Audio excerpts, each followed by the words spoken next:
एक बादशाह सी, उसदे सिर दे विच सिंह सीगा।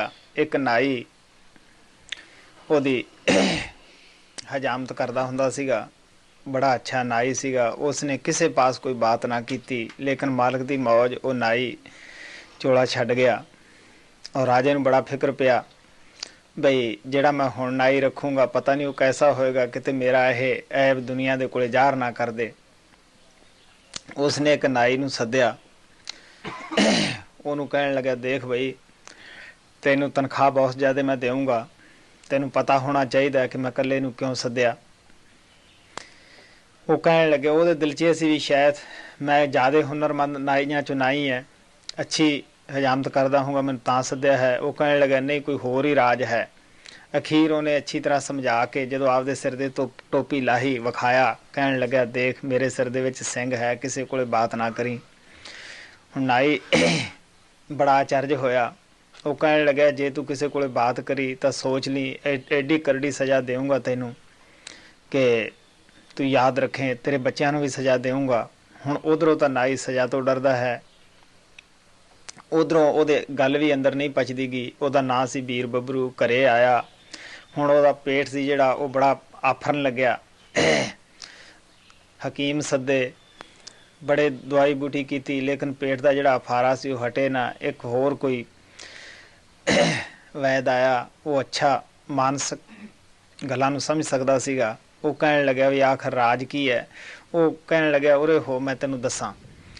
लेकिन जो कानों ने नेड़े किया, कहन लगा जे मैं दसिया तो राजा राजा सजा देगा। फिर चुप हो गया। वो समझ गया भी कोई इनू मानसिक गल है, अगर ये बाहर पढ़ास कढ़ ले तो अच्छी गल है। वो कहन लगा, तू कर अपना मंजा चका के जंगल दे विच चलिया जा, इन्हां जिन्हां ने मंजा चकोया इन्हां नूं दूर कह दी चले जान, और तू इन्हां नूं तू वो बात है जिहड़ी उत्थे जंगल दे विच कर ली दरखत दे नाल। वो कहंदा अच्छा। वो मंजा चुका के बाहर लै गया। उन्हां नूं जिहड़े मंजा चुक के लगे सीगे, क्योंकि पेट इन्ना आफर चुक्या सीगा, वो तो तुरिया नहीं जांदा सीगा। और जो मंजा चुक के लै गए तो उत्थे दरखत कन्नी मूँह करके वो कहन लग्या भी राजे दे सिर दे विच सिंह है, पर किसी को बात ना करी। वो एक दरख्त ऐसा सी कि जिस दे हारमोनीयम तपले वगैरह बनते हैं, और जब वो कुछ वक्त पा के दरख्त कटिया गया, वो अंदरों आवाज़ जजब हो गई, क्योंकि आवाज़ जो भी असी बोलते हैं ख़त्म नहीं होंदी गी। तो राजे दे घरे लटका होया, उसे दे बड़े लोग सद्दे गए बच्चे की खुशी मनाउण वास्ते। तो उत्थे रागी भी आए। जद रागी राग गाउण लगे तो वो राग जिहड़े जिहड़े साज बने सीगे वो उही अला रहे सीगे कि राजे दे सिर विच सींग। जदों उन्होंने तार बोली, बैंजो की तार बोलन लगी कि राजे दे सिर विच सींग, तो फिर जब दूसरी सुर दब्बी, वो कहने लगे कौन कहंदा है। जो फिर जो तपला बजाया, तपला कहने लगा बीर बबरू बीर बबरू। तो हुण सारे जितनी महफिल बैठी सब परेशान हुई कि ये तो गल का पता ही नहीं लग्या भी राजे दे सिर विच सिंह और बीर बबरू दा नाई जिहड़ा दसदा है। राजा समझ गया। राजे ने ला के टोपी उन्हां दे अगे कर दिती कि मेरे सिर च सिंह है, मैं इहनूं बथेरा कहा सीगा तू तू तू अपना किसी को बात ना करी। यही गल साडे प्रेमियां दी है कि जिन्ना चिर असी सारे संतां नाल भी ऐसी बात हो जाती है। कबीर साहब ने कहा सी चुप कहाँ, बुल्ले शाह ने कहा सीगा चुप रहा चुप रहा तो कुछ ना बचदा है, सच आखां तो भांबड़ मचदा है। सो इस वास्ते गल लुकाउणी बड़ी मुश्किल हुंदी है। ये तो परम संत ही है जिहड़े आके अपना आप लुको लैंदे आ। There was a king who had two horns in his head and he had one special barber and he knew that secret, and that barber was a wise man, and he was told by the king that you should not tell this thing to anybody else, that I am having these two horns, and he kept that secret only with him. But in God's will he left the body, and after that the king was worried, because he was worried that if anybody else will come, who knows that whether he will hold that secret unto him or he will tell that to other people. But anyway, he called one barber and he asked him that, do you know that why I have called you alone? that barber whose name was Veer Babru, he thought that maybe I am a competent barber. That's why he has called me. He said that he had this type of thoughts. But king said that no, that is not the reason. I have called you here alone and you should know that he took off his hat and he showed him the two horns. He said that I am having these two horns and now I am appointing you as my personal barber, but you should not tell this thing to anybody else. If you will tell this, I will give you very strict punishment. Not only you, but even your children and family will also be punished by me if you will tell this secret to other people. So Veer Babru, he was not very good in holding the things up to him. So when he came back to his home, he became very nervous because that was the secret and he wanted to tell to other people. But on one side he was afraid of the punishment because king had told him in very strict words. And on the other side he couldn't hold that thing up to him. So the size of his stomach went on increasing and increasing because that thing was in his stomach, in his within. So he got very sick. So many doctors were invited and everybody examined him, but nobody knew about his disease because that was a mental disease and not any physical. But it was having very bad effect on the stomach.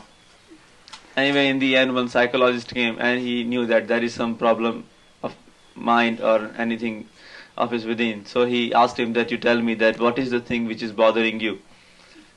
So he told him that okay, you bring your ear to me and I will tell you something, but you don't tell this thing to anybody else.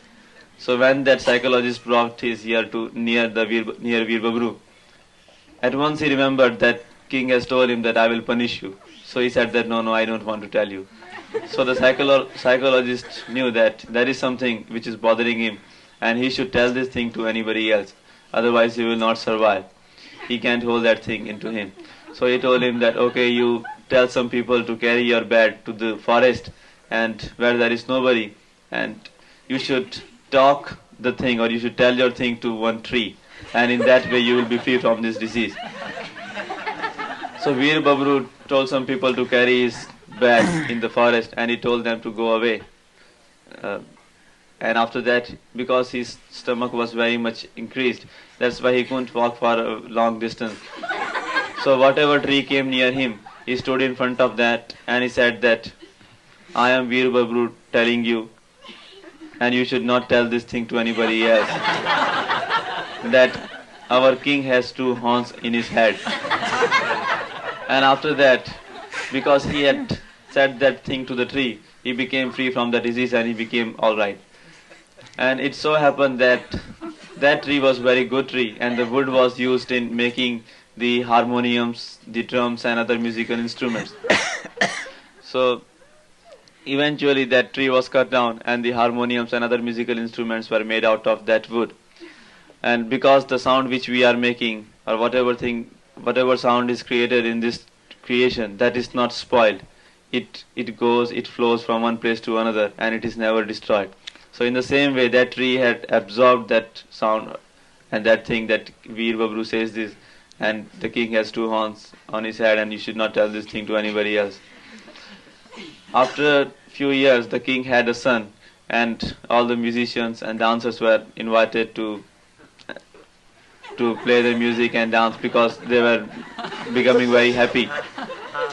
And before starting that music, when the harmoniums and the drums, when they were tuning, the first note which came out was, king has two horns in his head. So everybody was surprised that who is saying this thing. So everybody asked that who is saying this. So when the people, those who were playing the drums, when they started tuning their drums, they said that Veer Babru says this, but don't tell this thing to anybody else. So everybody started laughing that.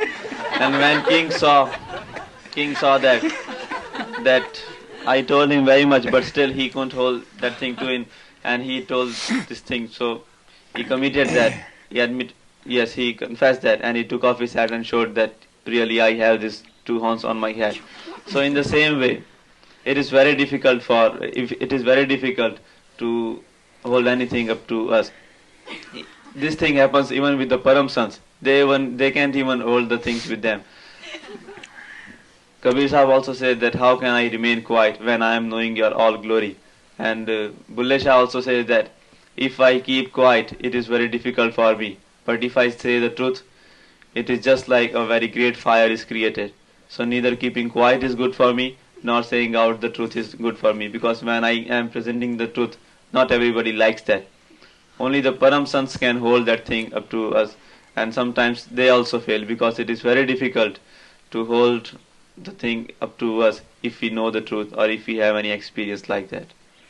Kabir Sahib ਕਹਿੰਦੇ ਆ ਸਾਚ ਕਹੂੰ ਤਾਂ ਕੋਈ ਨਾ ਮਾਨੇ ਝੂਠ ਕਿਹਾ ਨਾ ਜਾਈ ਹੋ। ਸੱਚੀ ਗੱਲ ਦੀ ਕਬੀਰ ਸਾਹਿਬ ਕਹਿੰਦੇ ਕਦਰ ਘੱਟ ਹੀ ਹੁੰਦੀ ਹੈ, ਲੇਕਿਨ ਉਹ ਕਹਿੰਦੇ ਝੂਠ ਕਹਿਣ ਨੂੰ ਵੀ ਦਿਲ ਨਹੀਂ ਕਰਦਾਗਾ। Kabir Sahib said that if I say the truth, nobody believes in that. But I don't like to say false also. He said that truth is appreciated only by few people, but I can't even say the false. जैसा कि अभी बाबा जी ने कहानी सुनाई है, मैं उसको हिंदी में कहने की कोशिश कर रहा हूँ। एक राजा था जिसके सिर पे 2 सींग थे और उसने हमेशा छुपा के रखा था, किसी को पता नहीं था।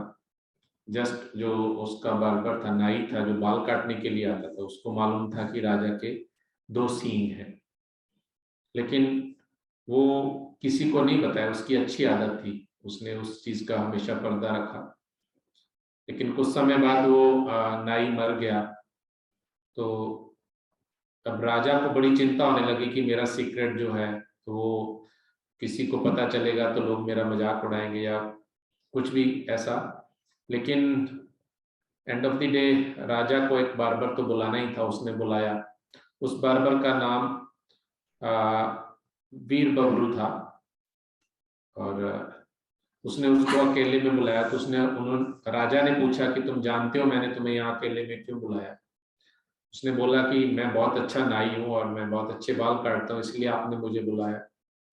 तो राजा ने कहा नहीं, एक और सीक्रेट है, लेकिन ये बात अगर तुम किसी को बताओगे, जो भी सीक्रेट है, तुम्हें बहुत दंड मिलेगा, आपको बहुत सजा मिलेगी और इवन आपकी फैमिली को भी सजा मिलेगी। इसलिए राजा ने अपनी तरफ से उस नाई को डराने की कोशिश की ताकि वो मेरा सीक्रेट किसी को ना बताए। लेकिन वो नाई पहले नाई जैसा नहीं था, उसका जो बात अपने तक रखने का वो नहीं रख सकता था। वो उसको था कि जब तक उसको कोई सीक्रेट पता चले, और अक्सर हमने देखा है कि आसपास भी देखते हैं, बहुत लोगों की आदत होती है कि वो बात को आगे बताए बिना उनको चैन नहीं होता। ऐसा ही वो नाई था। जैसे राजा ने टोपी उतारी और उसको बताया कि ये देख मेरे 2 सींग हैं, लेकिन तुम किसी को बताओगे नहीं। अब वो वीर बबरू के बात हजम होनी बहुत मुश्किल हो गई, उसको बहुत परेशानी हो गई। अब बताने का मन करे तो राजा की सजा का डर लगे, और लेकिन उसकी तबीयत खराब होनी शुरू हो गई।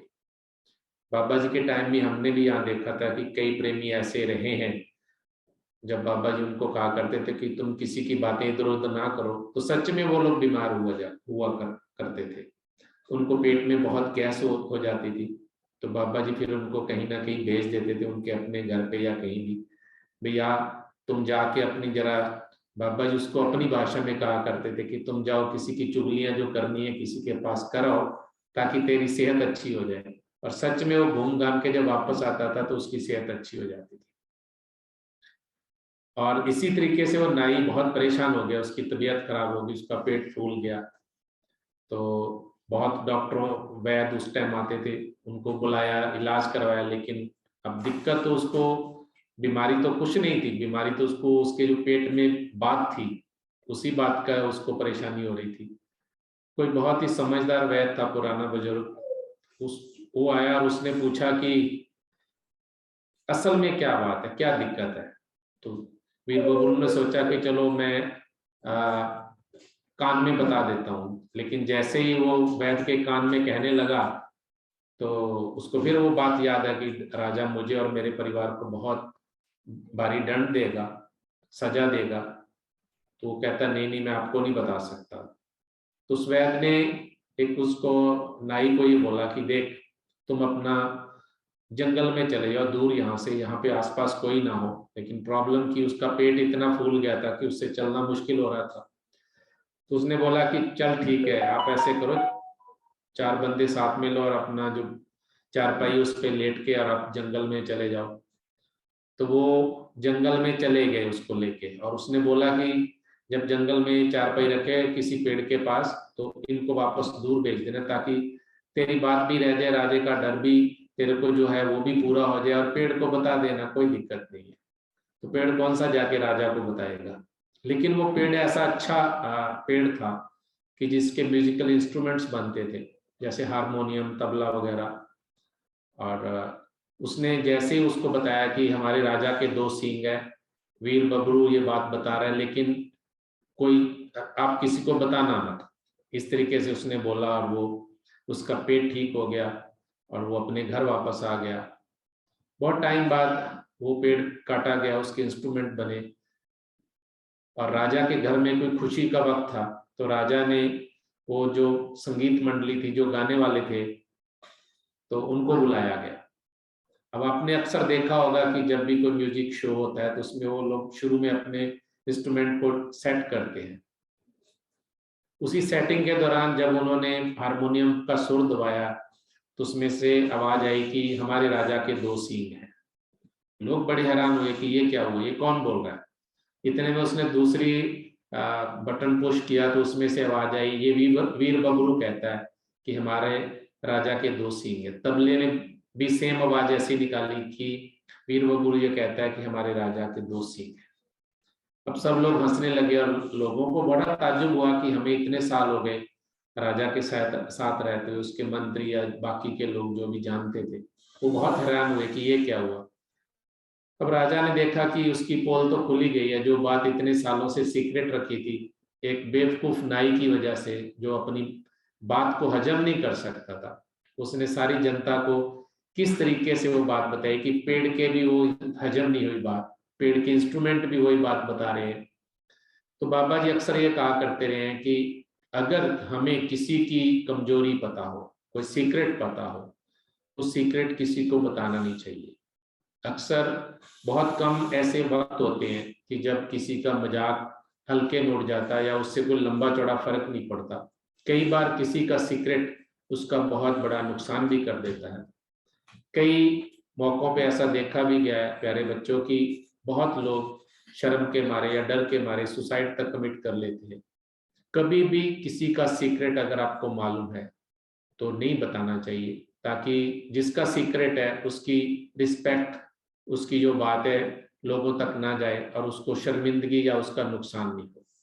बाबा जी ने ये भी कहा कि हालांकि संतों के बारे में बाबा जी ने कहा है कि संत हमेशा जो भी बात कहते हैं वो सच कहते हैं और सच लोगों के भले के लिए कहते हैं। अगर आप कहो कि नहीं हम भी किसी के बारे में सच ही बोल रहे हैं, हमने झूठ नहीं बोला, लेकिन वो सच किसी का फायदा नहीं करता, वो सच नुकसान करता है। संतों की बात कहने का तरीका वो सारी दुनिया के लिए होता है, हम सबके भले के लिए होता है। संत तभी ऐसी बातें करते हैं। हमने अक्सर देखा है कि सत्संग में बाबा जी बहुत लोगों के बारे में बिना नाम लिए बाबा जी कई बार सत्संग में हम सब के सुधार के लिए वो बात बोला करते थे, लेकिन बाबा जी जाहिरी तौर पे किसी का ऐसा बोल के नुकसान नहीं किया कि उस बंदे का कोई नुकसान हुआ। इसलिए बहुत जरूरी है प्यारे बच्चों, अगर आपको किसी की सीक्रेट पता है, हम बड़ों पे भी ये बात लागू होती है कि अगर हमें किसी का सीक्रेट पता है तो उसको अपने तक ही रखें, वीर बबरू ना बने, क्योंकि वीर बबरू बनोगे तो देखो पेट फूल जाएगा, फिर लोग आपको उठा के ले जाएंगे, डॉक्टरों के पास लेके जाएंगे, बहुत कुछ करना पड़ेगा और फिर किसी ना किसी रूप में उस बंदे की फिर मजाक उड़ेगा। इसलिए अच्छे सत्संगी बने, अच्छे बच्चे बनेंगे, बाबा जी के बच्चे बनेंगे और हम बाबा जी के अनुसार अच्छी बातें सीखेंगे, कदापि हम वीर बबरू नहीं बने।